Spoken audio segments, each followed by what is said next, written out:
तो कहते हैं कि व्यास जी ने जब एक वेद के 4 विभाग कर दिए, 6 शास्त्र बना दिए, 17 पुराण लिख दिए, फिर भी व्यास जी को शांति नहीं मिली, बड़े चिंतित रहते थे। एक दिन नारद जी आए, नारद जी ने कहा व्यास जी बड़े चिंतित हो, क्या बात है? तो उन्होंने कहा कि भैया हमें चैन नहीं मिल रहा, इतना सब कर लिया हमने, फिर भी मन में शांति नहीं है। तो कहा एक काम करो, आप भागवत जी की रचना कीजिए। कहा भागवत जी हमें बताएगा कौन?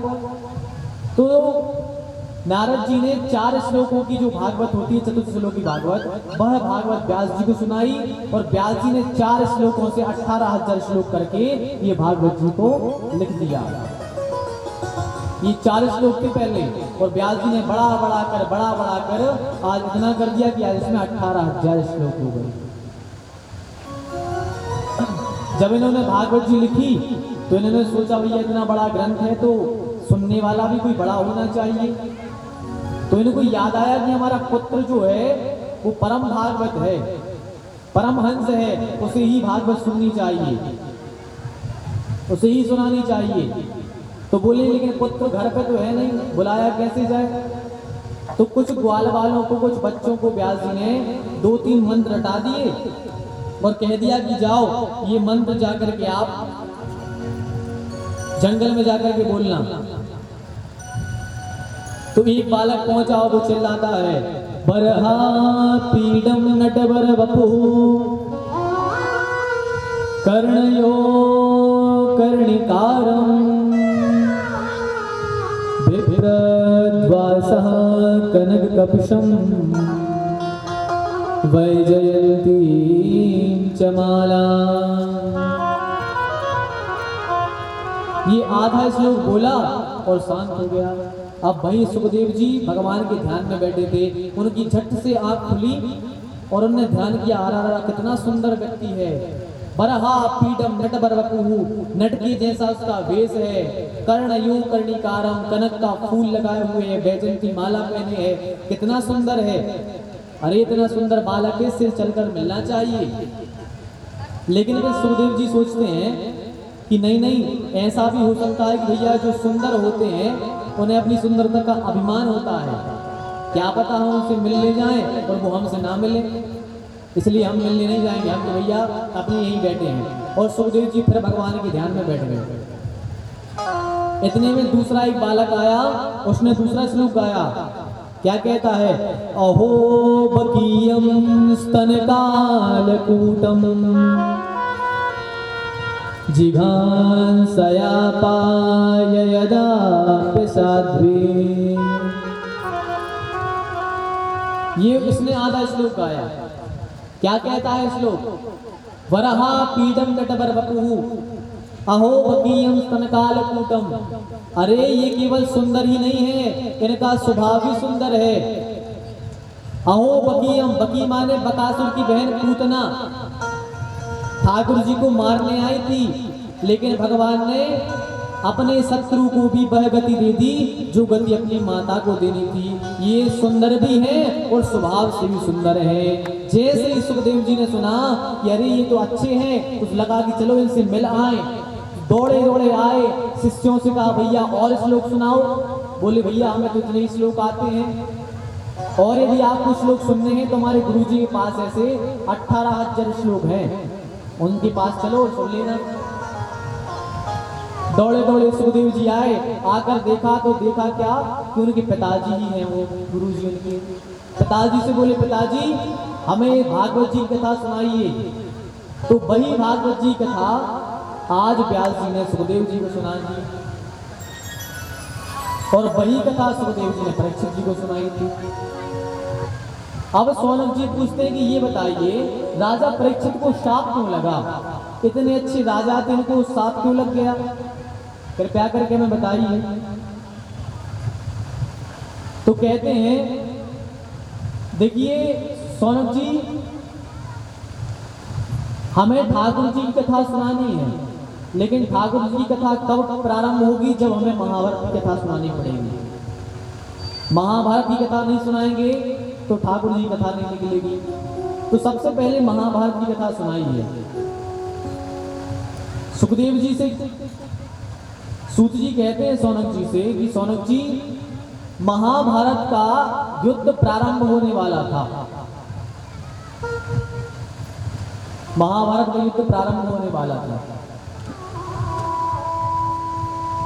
भगवान ने सबसे कहा कि भैया बताओ क्या चाहते हैं आप लोग। तो दुर्योधन ने कह दिया था भैया हम तो युद्ध ही चाहते हैं, युद्ध ही करेंगे आपसे।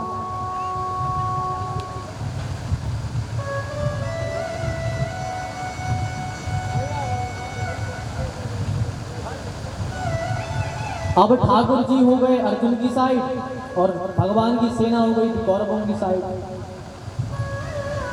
अब जैसे युद्ध की बारी आई, भगवान ने पांडवों से पूछा भैया बताओ कौन कितने दिन में युद्ध जीत लेगा।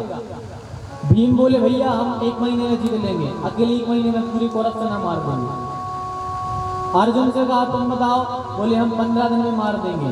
युधिष्ठिर ने कहा तुम बताओ, बोले हम 10 दिन में मार देंगे। वहीं खड़ा था बरबरी, घटोत्कच का बेटा। उसने कहा हम चुटकी बजाते ही साथ सारी कौरव की सेना मार देंगे। जैसे उसने ये कहा, ठाकुर जी ने निकाला सुदर्शन और बरबरी का सर धड़ से अलग कर दिया।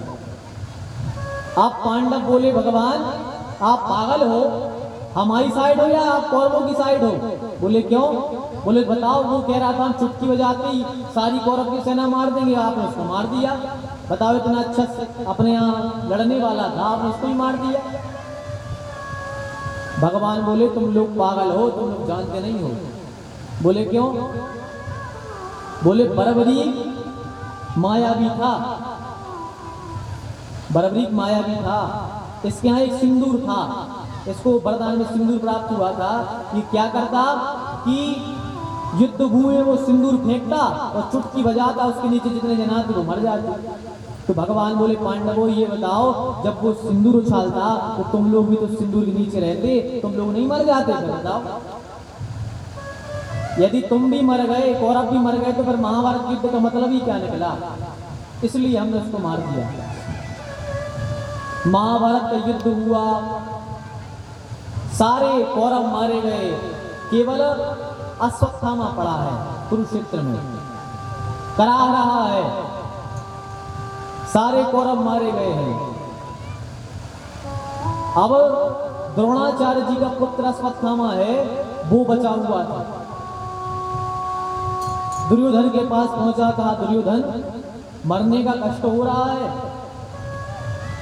दुर्योधन ने कहा नहीं, मरने का कोई कष्ट नहीं। बोले फिर। दुर्योधन ने कहा कि मरने का कोई कष्ट नहीं। बोले फिर। बोले हमें कष्ट तो ये हो रहा है कि हम 100 भाई थे, 99 मर गए, हम मरने वाले हैं, लेकिन पांडव 5 थे, उनमें से भी एक भी नहीं मरा है। यदि उनमें से कोई एक भी मर जाए तो हम चैन से मर जाएंगे। देखो ये है दुष्ट आदमी। ऐसे होते हैं दुष्ट आदमी जो ना खुद सुखी रहते हैं ना दूसरों को सुखी रहने देते हैं। मर रहा है लेकिन विचार कैसे ला रहा है कि हम मर गए, पांडव भी मर जाएं। कोई कोई आदमी रहते हैं जिनको एक दूसरे को परेशान करना ही है, वे एक दूसरे को पेरते ही रहते हैं और वही में आनंद आता है। एक गांव में एक आदमी था, उसका एक ही काम, सुबह कलेवा करके निकले और दिन भर एक ये से लगाए, वो की से लगाए, एक ये से लगाए, यही करे, एक दूसरे की लड़ाई कराए। अब एक दिन उसका मरने का समय आया। इसने सोचा भैया हम तो मर जाएंगे लेकिन गांव की सुखी हो जाए। बताओ हम पेरा व्रत को निकलाने, अब सुखी हो जाए, काकर हो जाए।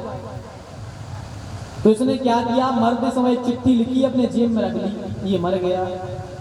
अब जब गांव के सब इकट्ठे भए, बोले भैया ये के परिवार को कोई है नहीं, अपने गांव की कहावत है, तो चलो अपन की अब अंतिम संस्कार कर देंगे। गांव के जुड़े जैसे ही जेब में देखो, बोले भैया एक चिट्ठी रखेगा, देखियो कहा है। एक ने चिट्ठी निकाली, पढ़ा, उसमें लिखा था हम समस्त ग्रामवासियों से हाथ जोड़ करके क्षमा मांगते हैं। हमने जिंदगी भर इनकी इनसे लगाई, उनकी उनसे लगाई, जिंदगी भर हमने सबको पेरोई है। तो हमारे घर को भैया कौन है नहीं, हम आपसे हाथ जोड़ के क्षमा मांगते हैं, हमारी एक अंतिम इच्छा है, आप पूरे गांव की मिलकर पूरे करिए। कहा है अंतिम इच्छा? हमारी अंतिम इच्छा जा है कि हम जब मर जाएं तो हमें कंधा पे ले जाकर बाहर की, हमारे पाँव में रस्सी बांध के और खचुरत हमारा नंबर गड्ढा पे ले जाके मारी, जहाँ हमारी अंतिम इच्छा है।